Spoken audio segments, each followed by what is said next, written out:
Hello there, my loves. Lovely of you to join me once more.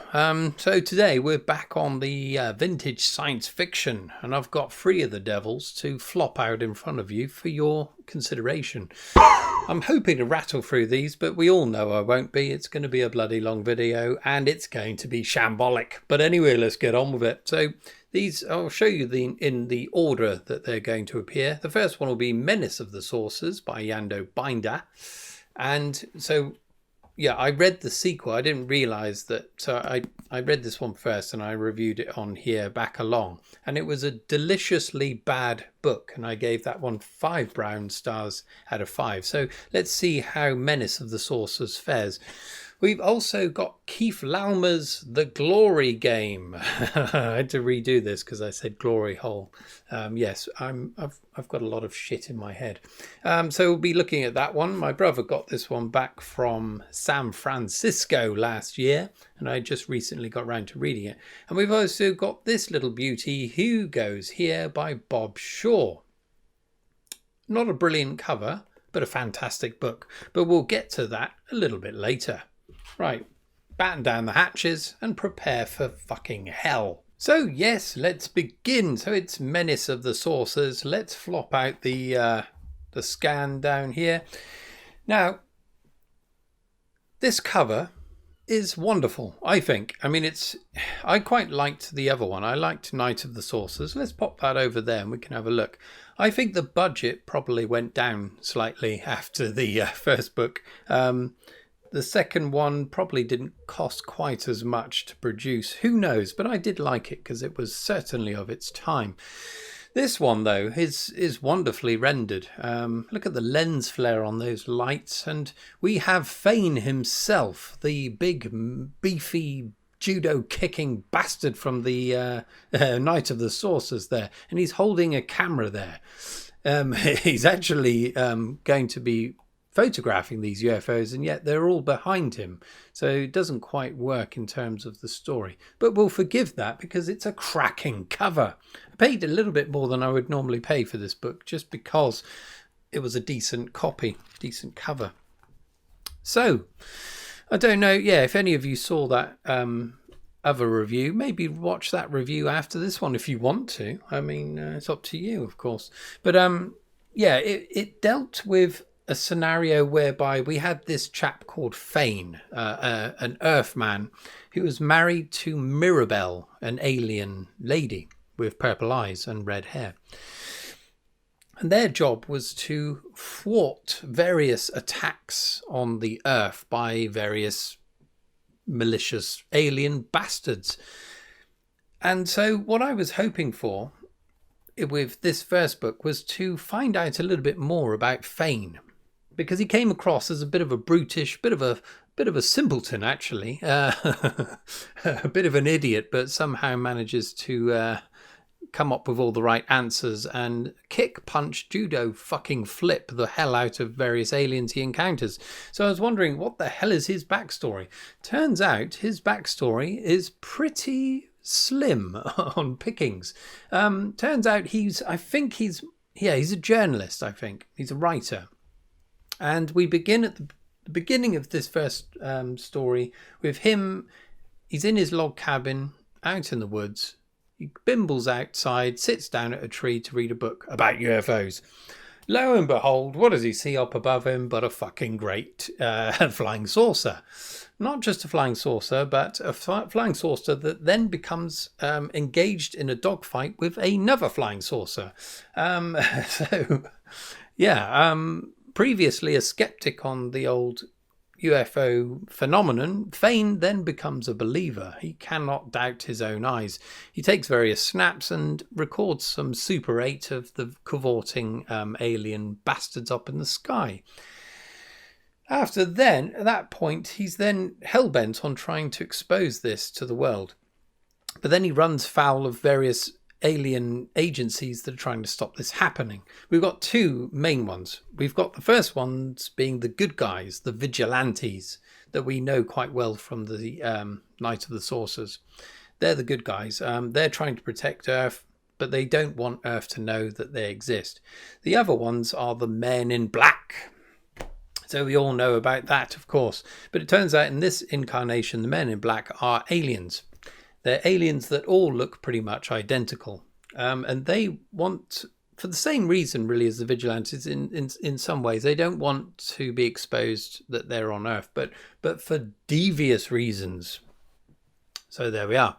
Thane is brought into the fold of the vigilantes and ends up having to work with them, fight with them, solve various problems, and again smash the shit out of various aliens. So we know same kind of stuff. So what I'm going to do is I marked a number of pages. So the first one this is Thane in combat once more. Now the fight scenes in Night of the Sorcerers were unbelievably brilliant because they were so ridiculous. They're not quite as good in this one, but it's got some of that magic still going on. So this is Thane being attacked at his log cabin by these men in black. Thane suddenly leapt and jabbed a jolting punch squarely on the leader's chin, with all the power of his 190 pounds behind it. Whirling, he chopped with the heel of his palm at the second man's neck and heard him groan. Both went down, out of action for the time being. But the third man, obviously trained for action, stepped back in time to avoid the kick that Thane had aimed for his groin. Thane will always go for the family jewels if possible. He leapt forward then before Thane could recover, and a fist exploded in his face. Thane staggered back. It had been a powerful blow. He could feel the blood trickling over his lips. The man came at him suddenly, viciously, fists pounding. But Thane was now warding off the blows.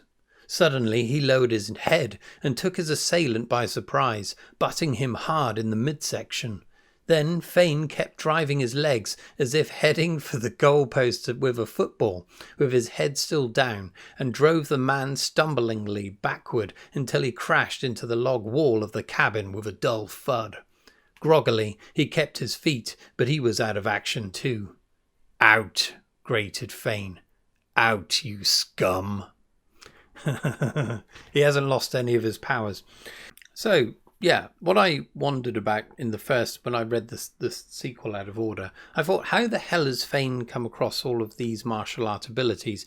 He certainly, I think he's got karate, judo, jiu-jitsu, and wrestling at his disposal.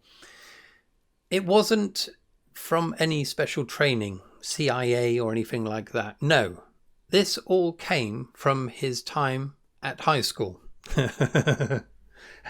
I don't know what kind of school he went to, but anyway, he came out of school swinging a massive dick and able to kick, punch, judo kick, flip motherfucker all over the bloody place.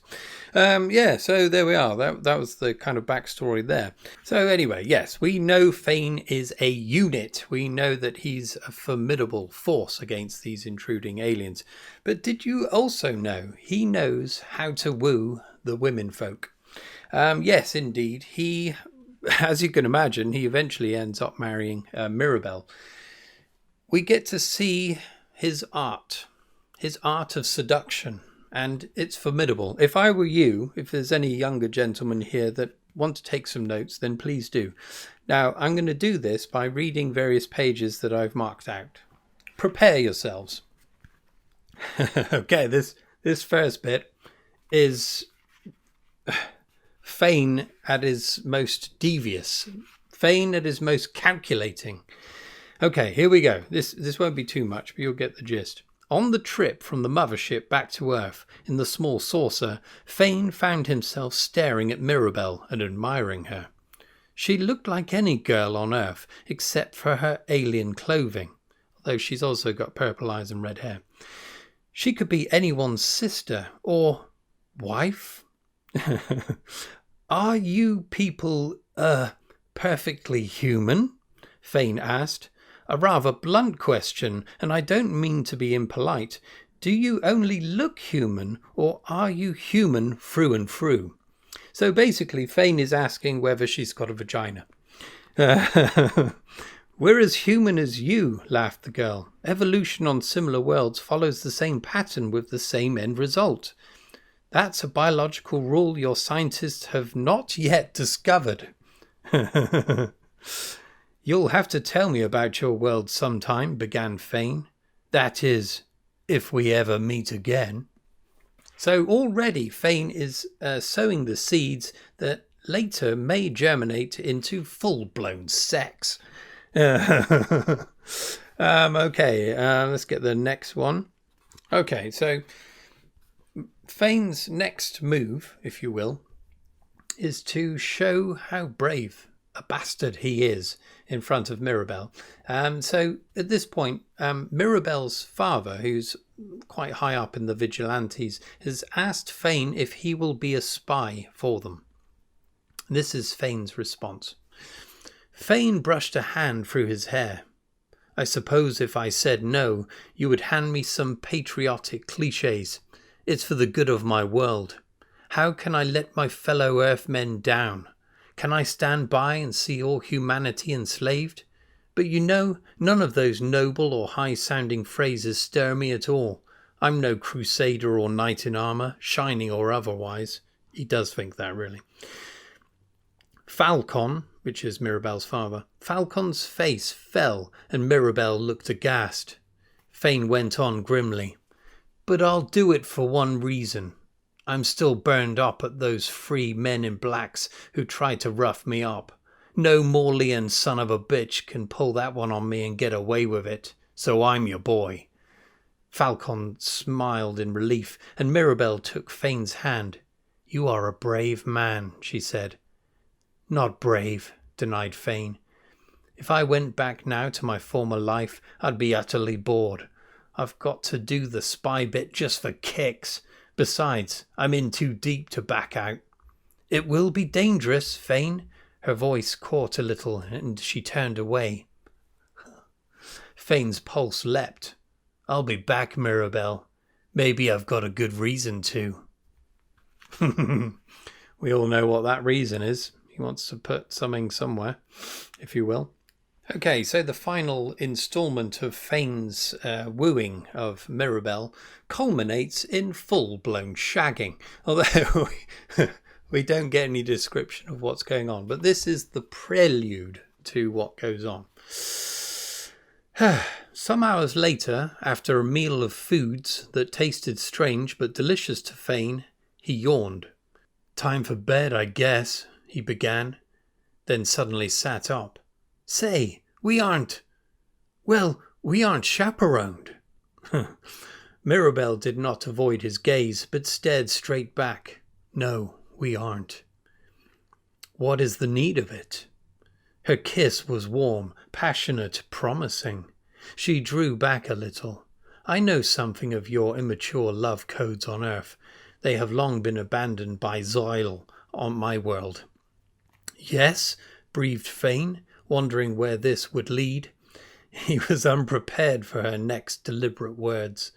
We form marriages to have children also. But before that, love is freely given as wished. Sex goes with it, if both partners are willing. Are you willing, Thane? Thane was more than willing. Okay, so there we are. It's the same old fare. It's Thane pretty much doing everything, saving the world, almost single-handedly. It's the usual shit, really. But again, it moves at a blistering pace. There's some interesting things here and there. One thing I will say, though, which is a comment on both of these books, is that I think I know this Eando Binder it was 2 brothers. This pseudonym encompasses both of them. I think what they've done is they've taken accounts of UFO sightings of the time back in the 60s, and they've used that quite brutally to inform their books. And so I think it's let down by, it could have been far more imaginative in terms of what the aliens looked like and what they did, but it was based on these accounts. So the original accounts of the men in black all looking the same. So they've taken that as a race of aliens that all look the same. Men, I think they all look like men. And then you've got other creatures, I think the Maulians perhaps, they resemble a creature that was described by a witness back in the 60s. I've come across some of this stuff before. So it's held back by some of that. It would have been far more interesting if they just thrown all that shit out and just went with their imaginations. But anyway, I mean that's trying to sprinkle a little bit of glitter on a turd. So right, let's rate Menace of the Saucers. Now, the normal grading system would not suffice, obviously, because it wouldn't even get 1 star, maybe a partial part of the star. So we have to go to the brown star variety. Knight of the Saucers got 5 brown stars. I'm going to give this 3 brown stars. Yeah, I mean, it was still entertaining, but I think I probably blew my load on the reading the sequel first. But this could be one of the rare exceptions where the sequel is actually better than the instigating novel. But that's my opinion anyway. I would highly recommend reading both of those just because they're so bloody funny. Okay, so that's Thane out of the way. Let's get on to this one, The Glory Game by Keith Laumer. Let's get the cover down. I mean, the cover really is nothing to write home about, is it? It's pretty shite. I don't know if you heard that. There's a load of glass bottles being deposited by the hotel around the corner. The bastards. So it's pretty basic stuff. I mean, it's an okay image, I suppose.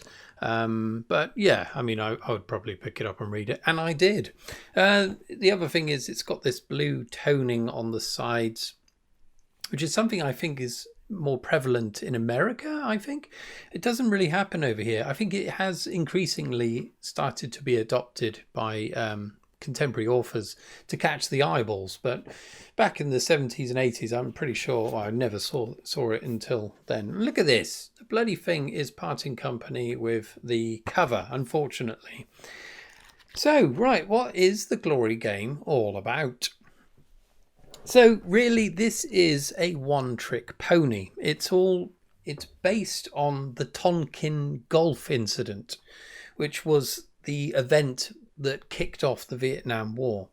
So I think it was, I don't know too much about this at all, but basically it was the Americans saying that a Vietnamese or vessel had attacked them, but they hadn't actually attacked them. So it was all a political maneuvering and lying about it kind of thing. The same kind of thing is happening in this this story. We have an antagonistic alien race that used to be inferior to us, but now they're growing in power, aided by us, really. So we've been helping them out, but they're starting to get a bit too big for their boots. They're attacking here and there. And so we have 2 opposing ideologies. We've got the hardliners and the softliners. The softliners are just, they want to continue to embrace them as a fellow race and be on good terms with them. We've also got the hardliners that just want to wipe them off the face of the universe. Caught in the middle of all of this is a military man, Commodore Tancredi Dalton. So Dalton is the poor bastard that's got to somehow weave a path between these different opposing ideologies, both of which there's people trying to bend his ear and get him to do their bidding. Somehow he manages to navigate this path, perilous path, and in so doing kind of becomes lowered in station.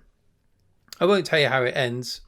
It's I don't know if you'd ever read it, but he's quite idealistic himself in some ways, in that he doesn't like the idea of being bent any one way or the other. He has leanings towards the hardliners, I think, just because he's in the military and he knows that these aliens can be bastards. But at the same time, he doesn't want to wipe them all out. So he's a good guy, really. But yeah, let's get the book down and rate it. As I said at the beginning, this is a one-trick pony. It doesn't do much, really. There is some intrigue there. It was written quite well. But other than the fact that it's set in space, it isn't that dissimilar to something that could have played out on Earth. I mean, it's a military, political thingamajog. if you will. So for that reason, I'm going to give it 2 out of 5. Yeah, it didn't really... Yeah, it didn't really do too much for me. We don't even know much about the aliens. I think they're kind of insect-looking. And the whole thing kicks off at the very beginning. It's like a colony world. We get to a little bit of the indigenous race there. Perhaps humans that have been there a long time, and they're specific to that place. Large dark eyes, I think it said something like that. But yeah, bit boring. But anyway, let's crack out the last one, which is a beauty. So it's Who Goes Here by Bob Shaw. Let's flop it out. Now, let's begin as usual with my cover, my copy. I mean, mine was remaindered stock, which is never a good sign because you assume, well, this probably isn't going to be very good. But I was completely unprepared for how good it was. The cover, again, is nothing special, is it? I mean, it's just too brown, really. And that creature does look slightly turdish. So very uninspiring beginning to the novel.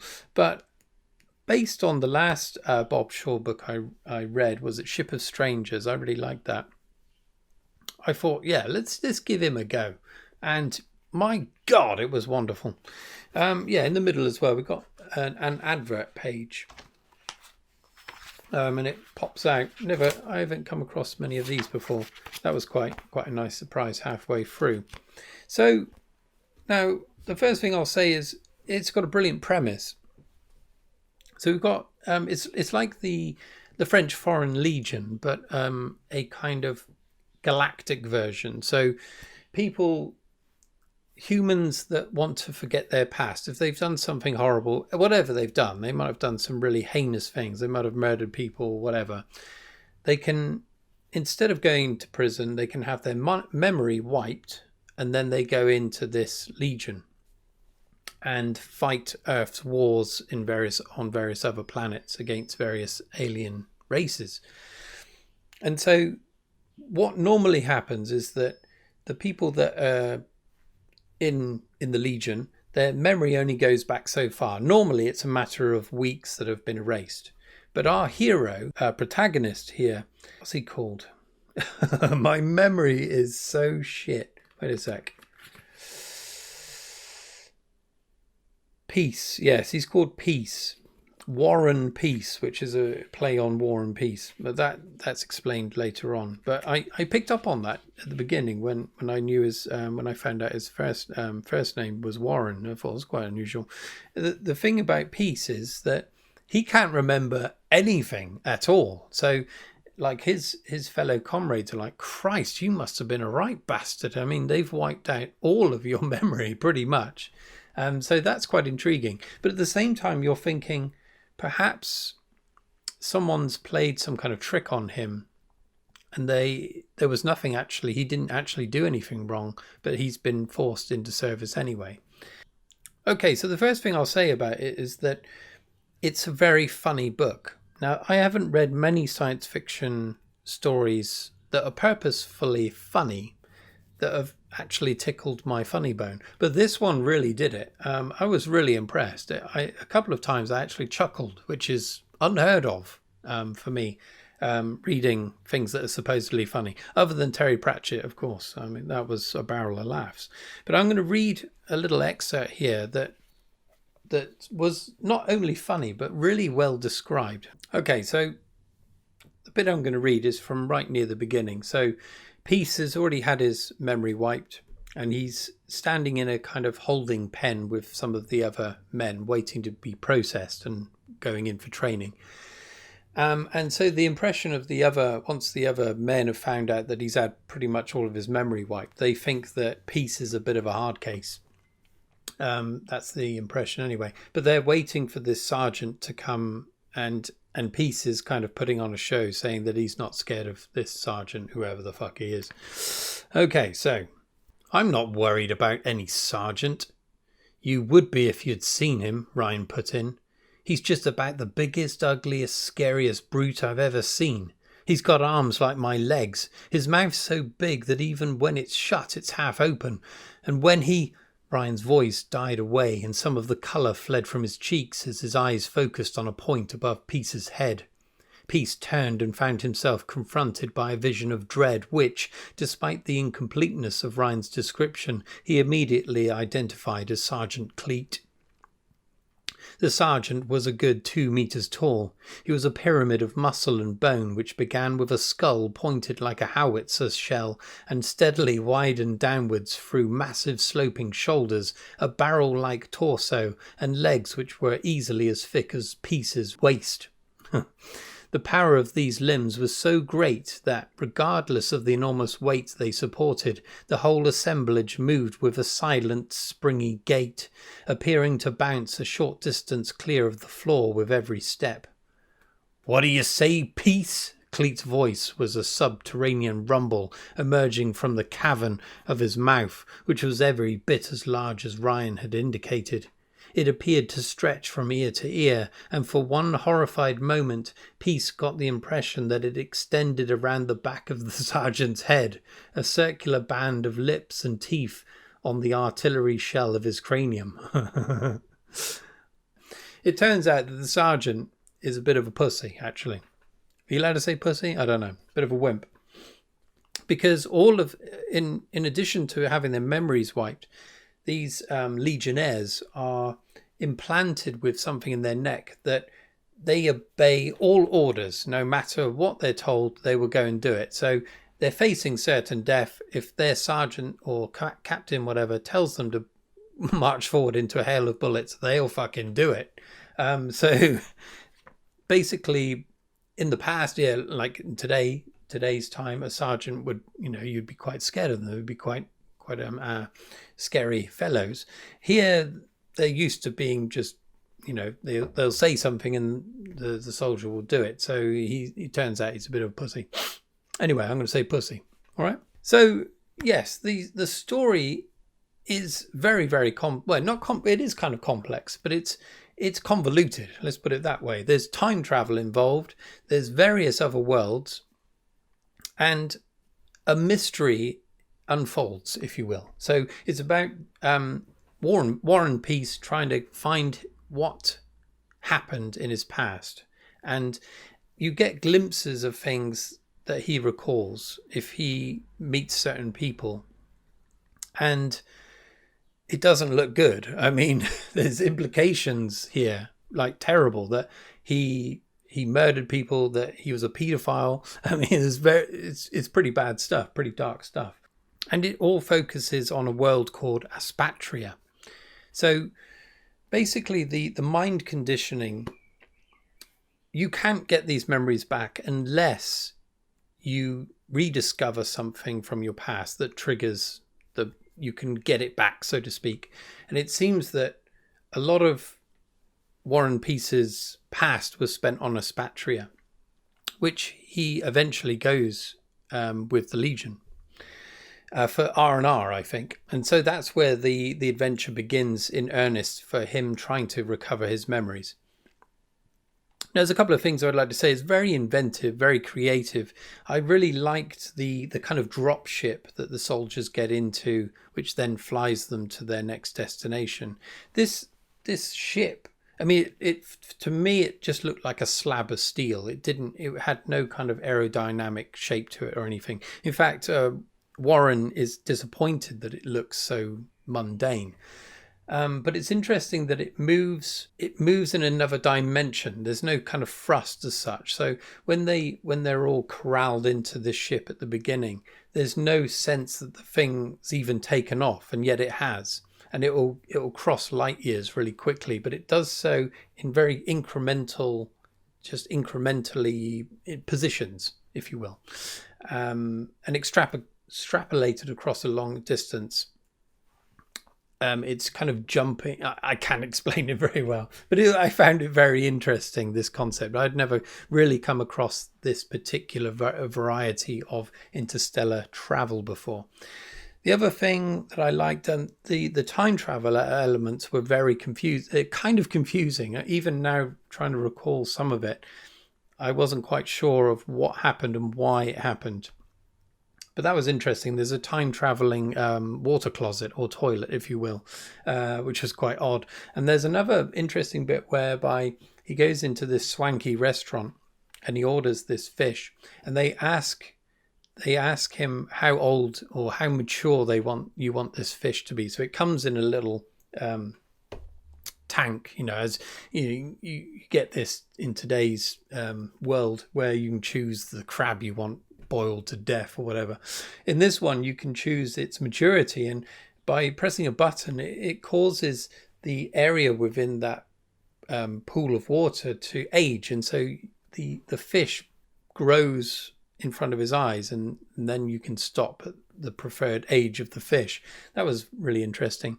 And also there's a really odd alien race that kind of coexists with the humans that are on Aspatria, and they're these great big golden men, if you will, but they're completely naked, but they're as hard as nails. I mean, they're indestructible and to all intents and purposes immortal, I think. So they're kind of these godlike creatures walking around, and if there's any kind of disturbance or there's a murder committed or whatever, these buggers will show up, normally in pairs or in threes, and they will just destroy you.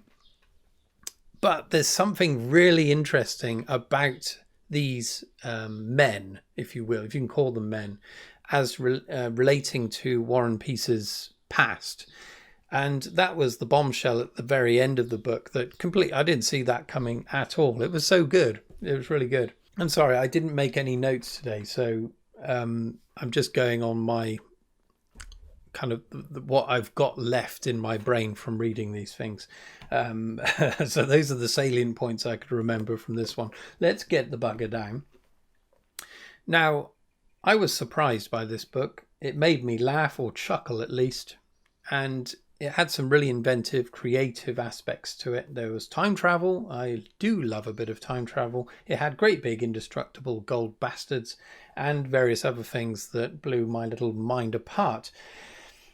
I remember finishing it and thinking, fuck, that's amazing, but I'm going to knock off just 1 star. So I've given this 4 stars out of 5.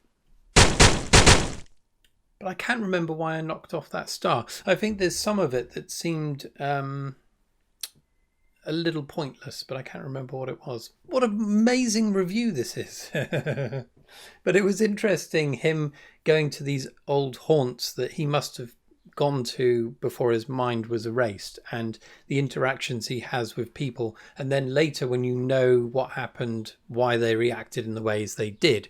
In fact, the allegations that he's a paedophile, for example, you will understand why that is. It's to do with this little bastard of a brat.